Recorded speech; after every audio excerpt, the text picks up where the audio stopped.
નમસ્કાર, હું છું કુંજલ રાવળ અને આપ નિહાળી રહ્યા છો આઝાદ મીડિયા લાઈવ। ખાંભા તાલુકાના નાનુડી ગામમાં સરકાર લીલા પીર બાવા સરજમીને નાનુડી બપોરે 2:30 કલાકે હુસેની ગ્રુપ દ્વારા મોહરમનું નિશાન ફેરવવામાં આવ્યું હતું। નાનુડી કોમી એકતા અને ભાઈચારા અને આન બાન શાન સાથે મોહરમનું નિશાન ફેરવવામાં આવ્યું હતું। હિન્દુ મુસ્લિમ સમાજ કોમી એકતાનું પાલન કરી નિશાન ફેરવ્યું હતું।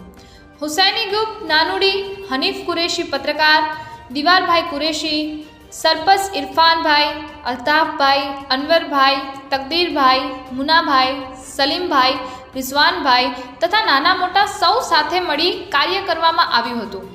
રિપોર્ટર હનીફ કુરેશી, આઝાદ મીડિયા લાઈવ, ખાંભા।